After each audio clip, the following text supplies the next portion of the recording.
سارے فراڈ یہ جو ہے اتو لے کے تھلے تک یہ پورا سسٹم ہی فراڈ ہے. یہ وہ جرت ہے جو اہل حدیث نے بھی نہیں کی تھی.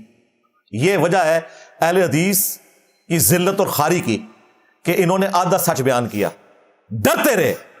ان بابوں کو انہوں نے ایکسپوز نہیں کیا, بلکہ وہ کہتے تھے کہ بابے تو ہمارے ہیں, ہاں وہ ٹھیک تھے, اور میگا فراڈیے تھے سارے. اس کی وجہ سے میں خود بھی اتنا عرصہ بریلوی رہا, میں نے کہا یہ اہل حدیث جن بزرگوں کو صحیح مانتے ہیں ان کے تو عقیدے یہ لکھے ہوئے ہیں کتابوں میں, لہذا بریلویت کے عقیدے ٹھیک ہے. لہذا اس مرض کا مجھے سمجھ آ گئی کہ عام بریلوی کیوں نہیں چینج ہوتا تھا.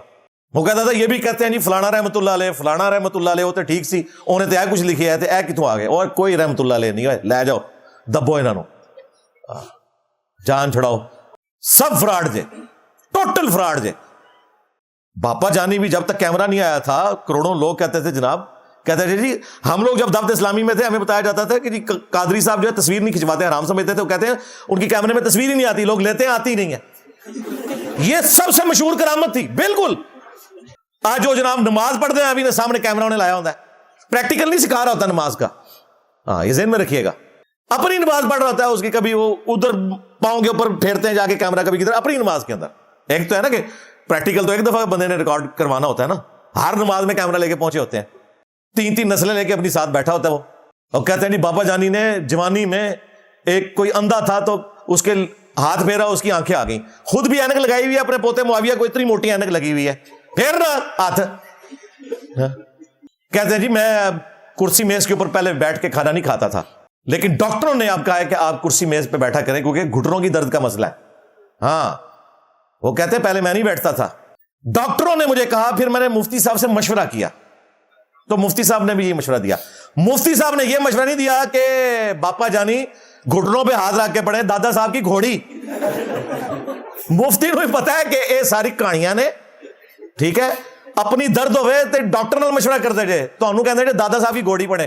سر پہ آپ دم کرنا چاہتے ہیں تو یوں کہیں دادا صاحب کی گھوڑی وہی اندھیری رات, زید کا درد سر کا جائے, یہی لگی میری آس. یہ پڑھ کر 3 مرتبہ پڑھیں اور دم کر دیں. یہ اصل بزرگوں کے الفاظ بعض اوقات تاثیر کا تیر بن کر درد کو توڑ پھوڑ کے رکھ دیتے. اچھا یہ وہ منن والے جو ہے نا ان کے کام کی باتیں, ان کے کام کی باتیں. تجربہ ہے ہمارا تو بارہا تجربہ ہے. جیسے دہاڑ کا درد ہے کسی کے, تو اس کی دہاڑ کو پکڑ کے یہ کہیں 4 کمائیں 32 کھائیں, واسطے قطب عالم کے ایک کو چھوڑ ایک نہ جائے. واسطے قطب عالم کے, یہ بزرگ کی طرف نسبت ہے, قطب عالم کا واسطہ, ایک کو چھوڑ کر ایک نہ جائے. یہ نہ ہو کہ ایک دانت چلا جائے دوسرا اکیلا ہو جائے. اس طرح کی یہ, اس سے بھی یہ منجن پر بھی اگر دم کر دے نا یہ پڑھ کے, تو یہ منجن انشاءاللہ فائدہ کرے. آپ بیمار ہوتے ہیں, آپ کو عبداللہ شاہ غازی کے مزار پہ بھیجتے ہیں, علی اجویری کے مزار کے اوپر بھیجتے ہیں. خود بیمار ہو جائیں تو شفا انٹرنیشنل میں اور آغا خان میں علاج کرواتے ہیں. اب بھی اگر کسی کا دماغ نہیں نہ کھلتا تو ٹھیک ہے, وہ پھر انہی کے ساتھ رہے اور قیامت والا دن انہی کے ساتھ اٹھایا جائے. ہاں یہ تو آپ کے سامنے ایکسپوز ہو چکے ہیں. ڈاکٹر طیب القادری صاحب بھی آپ دیکھ لیں جی, کبھی کہتے ہیں جی میں 20 سال تک, کبھی کہتے ہیں میں 30 سال تک روحانی طور پہ جو ہے پڑھتا رہا امام حنیفہ سے. میری انفیت کا عالم تو یہ ہے کہ میں نے تو عالم رویا میں کوئی 15-20 سال کے لگ بھگ کا عرصہ امام اعظم رضی اللہ تعالیٰ عنہ کی شاگردی کی, آپ سے پڑھا ہوں.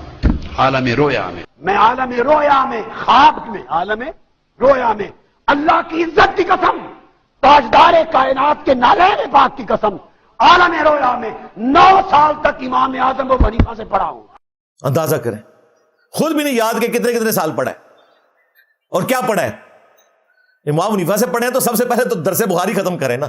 بخاری شریف تو ساری امام حنیفہ کے خلاف لکھی ہوئی ہے جی.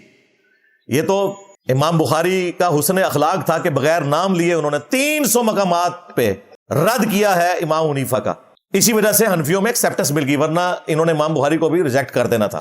لیکن آج تو ہمیں کوئی شرم و حیا نہیں بتانے کے لیے کہ یہ بخاری شریف تمہارے امام کے نظریات کے خلاف لکھی ہے. انہوں نے درس بخاری دے رہے ہیں, پڑھا امام حنیفہ سے ہوا ہے تو امام حنیفہ کی کوئی کتاب لا کے پڑھو نا. ایک کتاب ڈھونڈی تھی چھوٹی سی پڑیا 15 سے 20 صفحوں کی, الفقہ الاکبر. فقہ اکبر کہتے ہیں اصول کو یعنی عقائد کو, اور فقہ اصغر کہتے ہیں فروع کو جو عام معاملات ہوتے ہیں, اعمال ہوتے ہیں. عقائد جس کے پہلے صفحے پہ لکھا ہے کہ رسول اللہ کے ماں باپ کفر کی حالت میں دنیا سے گئے, والعیاذ باللہ تعالی. اس پر ترا یہ کہ ملا علی قاری نے دفاع کیا کہ امام صاحب کا عقیدہ بالکل درست تھا, یہ اس کے دلائل ہیں. یہ نکال کے دیا ہے تو کہتے ہیں یہ تو امام حنیفہ سے ثابت ہی نہیں ہے, اور کتاب ثابت ہے تو یہ جملے ثابت نہیں ہے. اتنی مشکل نال کوئی تہاڈی شے لبھی دی ہے, اس تو بعد جی آپ ہی نس جاندے ہو جی اعلیٰ حضرت نے کہا کہ یہ ثابت نہیں ہے. اعلیٰ حضرت کون ہوتے ہیں بھائی؟ اعلیٰ حضرت تو بعد میں آئے ہیں, ملا علی قاری تو پہلے کے بزرگ ہیں تمہارے, بعد والے تو چشتی رسول اللہ تو بھی مکر گئے جے. اتنی مشکل سے انہیں ایک بزرگ ڈھونڈ کے دیا ہے میں نے, پیر بگوڑے شاہ, جس نے خود کہا ہے کہ میں مینار پاکستان سے چھلانگ ماروں گا, میں آگ میں کودوں گا.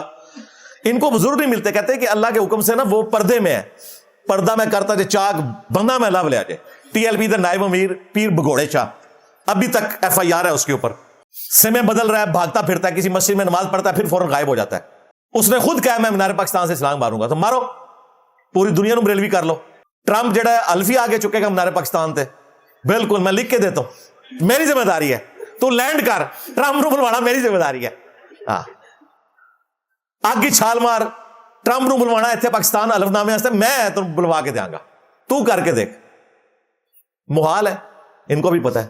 تو اب وہ بھاگ گیا, اس طرح کی باتیں کر کے سائڈ پہ ہو جاتے ہیں.